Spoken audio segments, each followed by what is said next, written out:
नमस्कार, आप देख रहे हैं पहाड़ टीवी। आपके साथ मैं हूं बबीता। रुक करते खबरों का, लेकिन उससे पहले एक नजर आज की हेडलाइंस पर। सीएम धामी ने बौद्धिस्त्व कार्यक्रम में की शिरकत, राज्य की आर्थिकी मजबूत करने पर दिया जोर। महंगाई और बेरोजगारी के मुद्दे को लेकर पूर्व सीएम हरीश रावत ने निकाली पदयात्रा।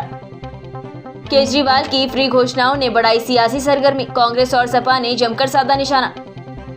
कृषि कानून रद्द किए जाने के बाद उत्तराखंड में तीर्थ पुरोहितों के साथ साधु संतों ने भी देवस्थानम बोर्ड रद्द करने की उठाई मांग। उत्तराखंड का आर्थिक विकास का मॉडल तैयार करने के लिए मुख्यमंत्री पुष्कर सिंह धामी ने कल बौद्धिस्त्व कार्यक्रम के तहत युवाओं, महिलाओं और सामाजिक संगठनों से संवाद किया। सीएम आवास में आयोजित बौद्धिस्त्व कार्यक्रम में मुख्यमंत्री ने ऑनलाइन और ऑफलाइन माध्यम से लोगों से चर्चा की। कार्यक्रम में पद्मश्री और पद्म भूषण पर्यावरणविद अनिल जोशी भी शामिल हुए। इस मौके पर मुख्यमंत्री पुष्कर सिंह धामी ने कहा कि प्रदेश की चहुमुखी विकास के लिए निरंतर जनसंवाद किया जा रहा है, जिससे पारिस्थितिकी और आर्थिकी पर आधारित एक विकासी मॉडल बन सके। नियोजन विभाग की ओर से आयोजित centre for public policy and development कार्यक्रम की ये श्रृंखला आयोजित की जा रही है।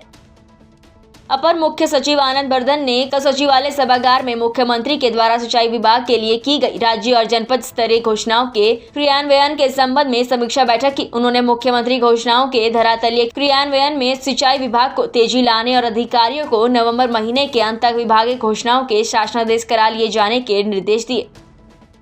उत्तराखंड में जैसे जैसे सर्दियां बढ़ रही हैं, वैसे ही सियासी गर्माहट भी बढ़ने लगी है। उत्तराखंड की सबसे बड़ी हॉट सीट अब खानपुर विधानसभा हो चुकी है, जहां से देश के चर्चित पत्रकार और समाज सेवी उमेश कुमार मैदान में उतर चुके हैं।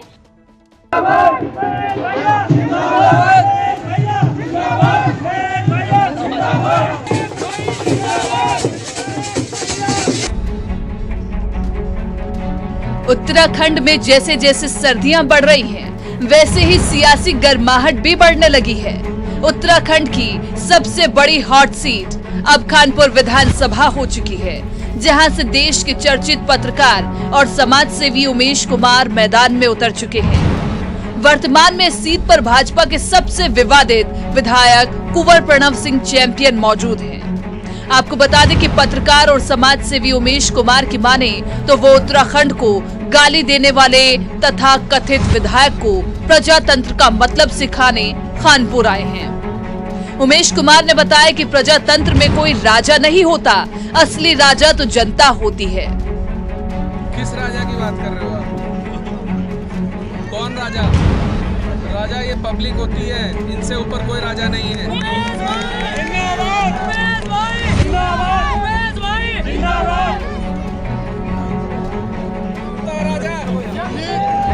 कौन है राजा? आपका कोई राजा तो नहीं है। बस सभी को राम राम। मैं अभिषेक कुमार भरोमरा। इसी एक शायरी, ना संघर्ष ना तकलीफ तो क्या मजा है जीने में, कि ना संघर्ष ना तकलीफ तो क्या मजा है जीने में। अच्छे अच्छे तूफान थम जाते हैं जब आग लगी हो सीने में। आपको बता दें कि खानपुर विधानसभा सीट पर उमेश कुमार को अपार प्यार और समर्थन मिल रहा है। उमेश कुमार ने भी हेलीकॉप्टर से खानपुर की जनता के ऊपर पुष्प वर्षा कर जनता का आभार जताया है। आज खानपुर क्षेत्र की मातृ शक्ति, युवा और बुजुर्ग लगातार उमेश कुमार के साथ जुड़ रहे हैं। उमेश कुमार के समर्थकों का कहना है कि इस बार जीत जनता की होगी। राजशाही और उत्तराखंड को गाली देने वाले विधायक को जनता सबक सिखाने का मन बना चुकी है। कृषि कानून रद्द किए जाने के बाद उत्तराखंड में देवस्थानम बोर्ड को रद्द किए जाने की मांग अब जोर पकड़ने लगी है। तीर्थ पुरोहितों के साथ साधु संतों ने भी देवस्थानम बोर्ड रद्द करने की मांग उठाई है। संतों द्वारा केंद्र सरकार से देश के सभी धर्मस्थलों को सरकारी नियंत्रण से मुक्त करने की मांग भी की जा रही है। हरिद्वार में अखाड़ा परिषद के अध्यक्ष और महानिर्वाणी अखाड़े के सचिव महंत रविंद्र पुरी ने कहा कि देश भर में कई मठ मंदिर और धार्मिक स्थल सरकार के नियंत्रण में है, उनका सही ढंग से संचालन नहीं हो पा रहा है। इसलिए वो सरकार से मांग करते हैं कि देश भर में सरकार के नियंत्रण में जितनी भी धार्मिक संस्थाएं हैं, उन पर ये नियंत्रण हटाया जाए। साथ ही उत्तराखंड सरकार भी देवस्थानम बोर्ड को तुरंत रद्द करे। उन्होंने चेतावनी भी दी है, यदि सरकार ने उनकी मांग नहीं मानी तो इस बोर्ड को रद्द करने के लिए आंदोलन कर रहे तीर्थ पुरोहित जो भी कदम उठाएंगे उसमें वो तीर्थ पुरोहितों के साथ खड़े रहेंगे। परिषद ने पहले भी इस प्रकार के जो अधिग्रहण है उसका विरोध किया है और कल दिल्ली में एक बड़ी बैठक बुलाई गई थी, जिसमें सभी समुदाय के संतों को आमंत्रित किया गया था और लगभग सभी अखाड़ों के महात्मा थे वहाँ और नाथ संप्रदाय के भी संत थे। तो हम सब लोगों ने सामूहिक रूप से सरकार से ये मांग की है, जनता की सहमति से, कि जो भारत के विभिन्न राज्यों में कानून अंग्रेजों के समय के बने हुए हैं मंदिर मठ अधिग्रहण के, उनको तत्काल निरस्त किया जाए। संबंधित संप्रदाय के जो संत हैं या जो ब्राह्मणों की समितियां हैं या जो लोकल समिति हैं उनको उसकी व्यवस्था सौंपी जाए, क्योंकि वहाँ जो धन आ रहा है उसका दुरुपयोग हो रहा है। और इसका समय हम लोग 1 महीने का दिए हैं, 25 दिसंबर तक। राष्ट्रपति जी और प्रधानमंत्री जी के नाम हम लोग ज्ञापन देंगे। उसके अलावा विभिन्न राज्य सरकारों को, संबंधित जो राज्य सरकार हैं, खास करके दक्षिण के राज्यों में एक बड़ा ही शर्म का विषय है, भारत का कोई भी ज्योतिर्लिंग ऐसा नहीं है जो सरकार के नियंत्रण में नहीं हो। तो ये जो व्यवस्थाएं अव्यवस्थित हो रही हैं, उसको लेकर के साधु समाज और ब्राह्मण समाज, पुजारी, पंडा समाज, सब में एक आक्रोश की भावना है। तो उसके लिए हमने शुरुआत किया है। और यहाँ उत्तराखंड में जो देवस्थान विधेयक बना हुआ है, जिसका हम लोगों ने पहले भी अखाड़ा परिषद ने उसकी मांग किया था, माननीय मुख्यमंत्री त्रिवेंद्र सिंह जी थे उस समय कुंभ मेले के समय, लेकिन उन्होंने कोई उस पर ध्यान नहीं दिया। पुनः मुख्यमंत्री नए जो आए उनसे हमने मांग की, वहाँ के जो ब्राह्मणों की समितियाँ हैं उन्होंने मांग किया। अब उन्होंने 30 नवंबर तक का टाइम दिया है। अगर वो उसके बाद भी अगर कुछ नहीं करते हैं तो आने वाला जो विधानसभा सत्र है गैरसैंण में, संबंधित पार्टियों के विधायक और जनता और वहाँ के जो ब्राह्मण समिति के लोग हैं उनको पूरा समर्थन अखाड़ा परिषद देगी। जैसा भी आंदोलन की रूपरेखा करेंगे, हम लोग संपूर्ण आंदोलन के लिए उनके साथ तैयार रहेंगे। पूर्व सीएम हरीश रावत कल कानपुर विधानसभा के तुगलपुर गांव में अंबेडकर पार्क पहुंचकर डॉक्टर बाबा साहिब अंबेडकर को पुष्पमाला अर्पित कर अपनी पदयात्रा शुरू की, जिसमें उन्होंने किसानों की मांगों और बढ़ती महंगाई, बेरोजगारी को लेकर पदयात्रा शुरू की। पदयात्रा में हजारों की संख्या में कांग्रेस नेता और कार्यकर्ता शामिल रहे। भाजपा पार्टी मुर्दाबाद के नारे लगाते हुए और जब जब भाजपा आई है जी तोड़ महंगाई लाई है का नारा देते हुए पूर्व सीएम हरीश रावत कानपुर गांव तक पदयात्रा में शामिल रहे। वहीं उन्होंने बताया कि प्रधानमंत्री नरेंद्र मोदी ने जो तीनों कृषि काले कानून को वापस लिया है वह किसानों के साथ छलावा है और हो सकता है कि 5 राज्यों के विधानसभा चुनाव होने के बाद तीनों काले कृषि कानून को दोबारा से पारित करा जा सकता है। इसलिए अब मौका है जनता किसानों के पास कि वे अपनी फसल को सही दाम से बेच सके और अपने युवा बच्चों को बेरोजगार होने से बचा सके। सफल होगी, कांग्रेस को शक्ति मिलेगी, जनता को शक्ति मिलेगी। ये पदयात्रा जनता को शक्ति देने के लिए हो रही है। महंगाई चरम सीमा की तरफ बढ़ रही है, बेरोजगारी सुरसा की मुंह की तरफ बढ़ती जा रही है, करप्शन चरम पर है और जनता की सुनी नहीं जा रही है। लोगों के ऊपर काले कानून थोपे जा रहे हैं और गन्ने का मूल्य नहीं घोषित किया जा रहा है, खाद मिल नहीं रही किसानों को, धान की उनकी ठीक से खरीद नहीं हो रही है। तो किसान परेशान, मजदूर परेशान, नौजवान परेशान, महिला परेशान, गरीब परेशान, सब परेशान हैं।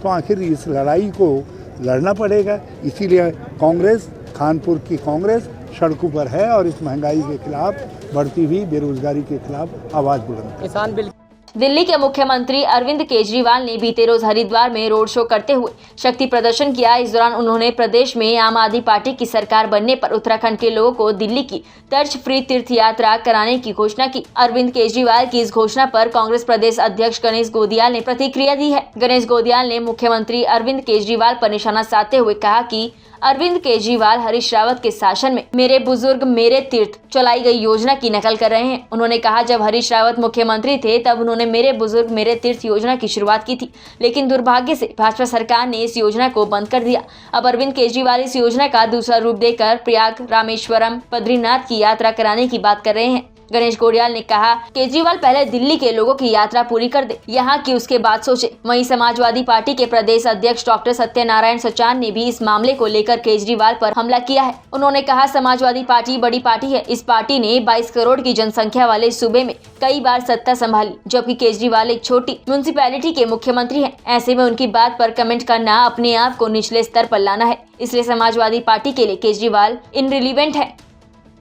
ठीक है, राजनीतिक दल के रूप में अपनी जमीन तलाशें, हमें इससे कोई फर्क। फ्री की बहुत बात कर रहे हैं सर, फिर कह रहे हैं यात्रा फ्री कराएंगे, हम ये फ्री करेंगे, वो फ्री करेंगे। वो क्या फ्री कराएंगे? वो हरीश रावत जी की नकल कर रहे हैं। हमारे पूर्व के शासन में जो योजनाएं थी उनकी नकल कर रहे हैं। आपको पता होगा मेरे बुजुर्ग मेरे तीर्थ योजना कब शुरू हुई? वो जब हरीश रावत जी मुख्यमंत्री थे तब हुई। दुर्भाग्य से भाजपा की सरकार ने उसको बंद कर दिया। केजरीवाल जी उसी को दूसरा रूप देके कह रहे हैं कि मैं प्रयाग की यात्रा कराऊंगा, मैं रामेश्वरम की कराऊंगा, मैं बद्रीनाथ की कराऊंगा। मैं उनसे उम्मीद करता हूं कि पहले वो दिल्ली की लोगों की यात्रा पूरी कर दें, उसके बाद यहाँ की मुंशियारी जिला पंचायत सदस्य जगत मर्तोलिया ने सीमांत क्षेत्र में सामाजिक और स्वरोजगार की गतिविधियों को बढ़ाने के लिए कल दिल्ली में प्रवास कर रहे जोहार के लोगों के साथ संवाद किया। संवाद में जोहारियों ने उनके विजन और मिशन की सराहना करते हुए सहयोग के लिए आश्वासन दिया।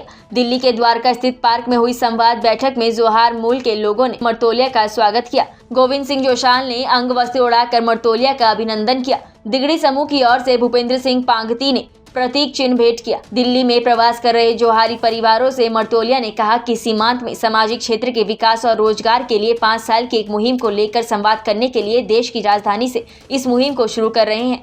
इस अभियान में जाति और क्षेत्र से ऊपर उठकर हम लोगों के बीच में आ रहे हैं। पहले चरण में बांसबगड़, मुंशियारी, नमजरा, बरम और धारचूला में सोच अध्ययन और शोध केंद्र को खोलने की योजना है। अपने जिला पंचायत क्षेत्र के 25 गांवों में कक्षा 1 से 8 तक के बच्चों के लिए भी सोच अध्ययन और संस्कार केंद्र खोलने की योजना है। सीमांत के उत्पादों को बाजार तक पहुँचाकर रोजगार के नए आयाम स्थापित करना है।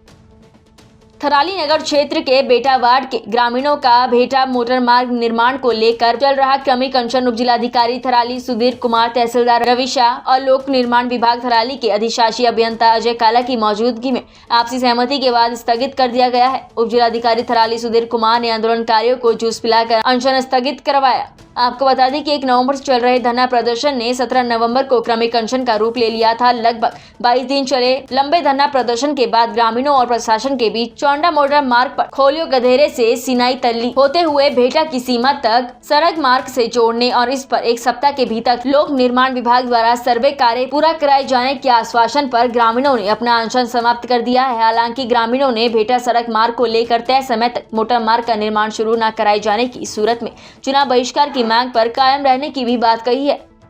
देखो जी, 3 बिंदुओं पे भेटा और एक चौंडा भेटा सिनई और दूसरा नासिर बाजार वाले पे हमारा जो मैटर चल रहा है उस पे यथावत है। और सारा संगठन ने साथ दिया, हमारा युवा साथियों ने हम सबका वो क्या 1 सप्ताह का आप लोगों को अगर प्रशासन काम नहीं करेगी तो वही नारा हमारा, रोड नहीं तो वोट नहीं। धन्यवाद। लगातार 22 दिनों से चल रहा था, तो इस संबंध में आज प्रशासन से बातचीत हुई और प्रशासन से हमने कुछ अपनी बात इसमें रखी है। प्रशासन की सहमति से हम लोगों ने अपना आंदोलन आज स्थगित कर दिया। किन बिंदुओं पर सहमति? तो हमने देवराड़ा से भेटा गांव तक कराए, उसमें सर्वे भी हो गई हैं। और जो सेकंड ऑप्शन है हमारा चौंडा खोला गदर से भेटा तक सड़क की मांग को लेकर, उसको लेकर सहमति बनी है। सहमति बनी है। उसके बाद अगर इस पर कोई कार्रवाई नहीं होती तब आगे क्या स्टैंड आप लोग? अगर इसमें कोई कार्रवाई नहीं होती तो हमारा रोड नहीं वोट नहीं का आंदोलन आगे चलता रहेगा। भेटा गांव के लोग सड़क के संबंध में यहाँ पे आंदोलन में बैठे हुए थे। पूर्व में भी आज से लगभग 5 दिन पहले इस पे सहमति बनी थी। उनके द्वारा एक पृथक से अलाइनमेंट के लिए बताया गया था, तो उस पे एक्शन PWD के द्वारा सर्वे भी करवा लिया गया है। लेकिन उसके उपरांत भी इनमें आपसी सहमति नहीं बन पा रही थी, तो आज आपस में ये लोग डिस्कशन करने के उपरांत यहाँ आए हैं। तो इनके साथ वार्ता के दौरान इनके द्वारा अवगत कराया गया कि एक चौंडा खोलियो गधेरे से सिनई होते हुए भेंटा तक की रोड पे सहमति बनी है।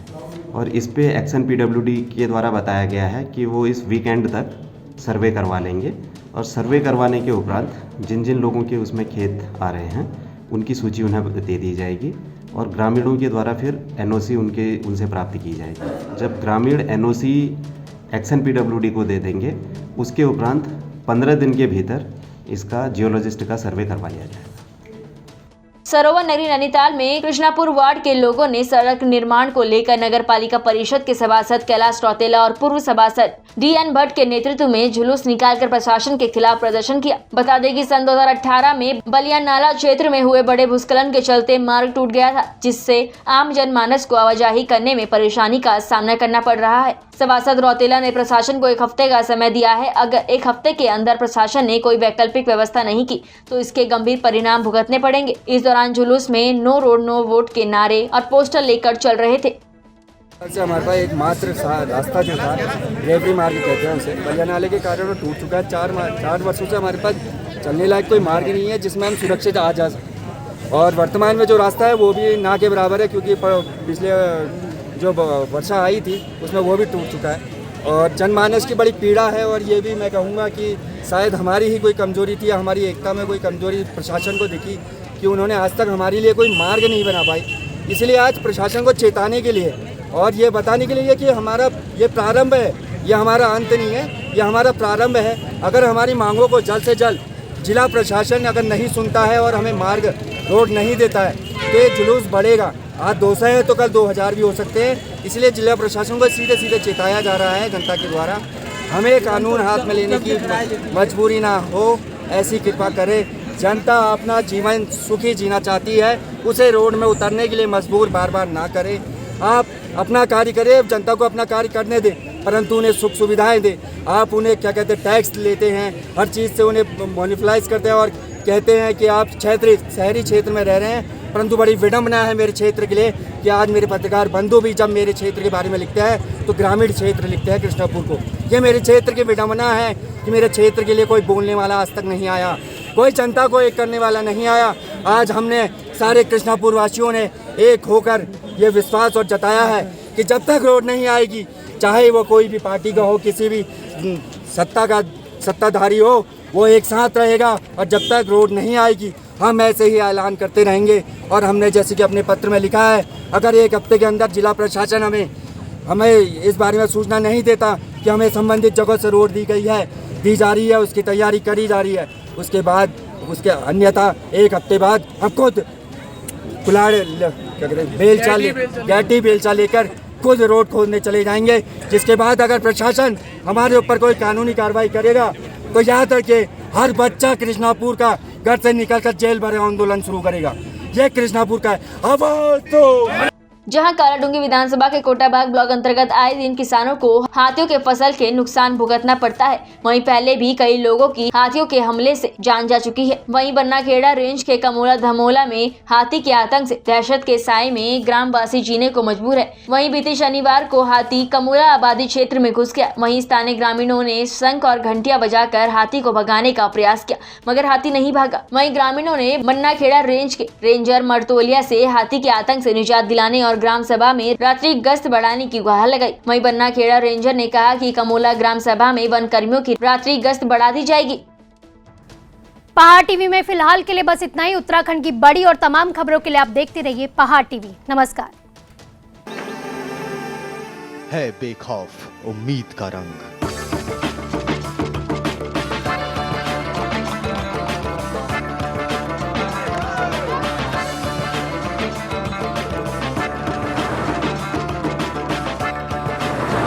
है आस्था भी।